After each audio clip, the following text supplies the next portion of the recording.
130ാമത് മാരാമൺ കൺവെൻഷന് മുന്നോടിയായി പ്രകൃതിക്ക് കാവലാളാകുക എന്ന സന്ദേശവുമായി ഫെബ്രുവരി 1-ന് പരിസ്ഥിതി സൗഹൃദ സന്ദേശയാത്ര സംഘടിപ്പിക്കും.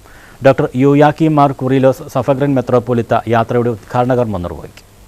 130ാമത് മാരാമൺ കൺവെൻഷന് മുന്നോടിയായി ഫെബ്രുവരി 1-നാണ് കല്ലുശ്ശേരി കടവിൽ മാളികയിൽ നിന്നും മാരാമണ്ണിലേക്ക് പരിസ്ഥിതി സൗഹൃദ സന്ദേശയാത്ര സംഘടിപ്പിക്കുന്നത്.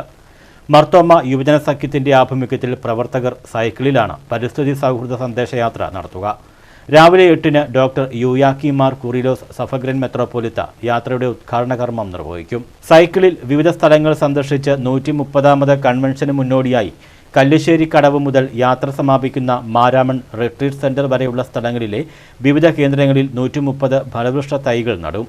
യാത്രയ്ക്കിടെ വിവിധ സ്ഥലങ്ങളിൽ കോഴഞ്ചേരി സെന്റ് തോമസ് കോളേജിലെ NSS യൂണിറ്റിന്റെ ആഭിമുഖ്യത്തിൽ പരിസ്ഥിതി സംരക്ഷണ സന്ദേശം പ്രമേയമാക്കിയ തെരുവ് നാടകം, മാർത്തോമ സഭ ഇക്കോളജിക്കൽ കമ്മീഷന്റെ പരിസ്ഥിതി ഗാനം തുടങ്ങിയ കലാപരിപാടികളും കൃഷി വിജ്ഞാൻ കേന്ദ്ര കാർഡ് പത്തനംതിട്ടയുടെ ആഭിമുഖ്യത്തിൽ ഫലവൃക്ഷ തൈകളുടെ വിതരണവും നടക്കുമെന്ന് പ്രോഗ്രാം കോർഡിനേറ്റർ സാം ചെമ്പകത്തിൽ പറഞ്ഞു. ഈ വർഷം ഫെബ്രുവരി 1-ാം തീയതി ഒരു പരിസ്ഥിതി സൗഹൃദ സന്ദേശ യാത്ര മാർത്തോമ സുവിശേഷ പ്രസംഗ സംഘത്തിന് ജന്മം നൽകിയ കടവിൽ മാളികയിൽ നിന്നും ആരംഭിച്ച് മാരാമൺ കൺവെൻഷൻ നടക്കുന്നതായ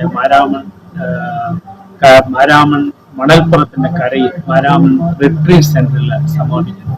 രാവിലെ 8 മണിക്ക് കടവിൽ മാളികയിൽ വെച്ച് ഡോക്ടർ യൂയാക്കീം മാർ കുറിലോസ് സഫഗ്രൻ മെത്രോപൊലിത്ത തിരുമേനി ഇതിന്റെ ഈ യാത്രയുടെ ഉദ്ഘാടനം.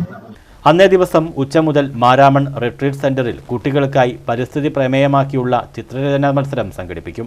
വൈകുന്നേരം 3:30-ക്ക് മാരാമൺ റിട്രീറ്റ് സെന്ററിൽ പരിസ്ഥിതി സൗഹൃദ സന്ദേശയാത്ര സമാപിക്കും. സമാപന സമ്മേളനം ആരോഗ്യവകുപ്പ് മന്ത്രി വീണ ജോർജ് ഉദ്ഘാടനം ചെയ്യും.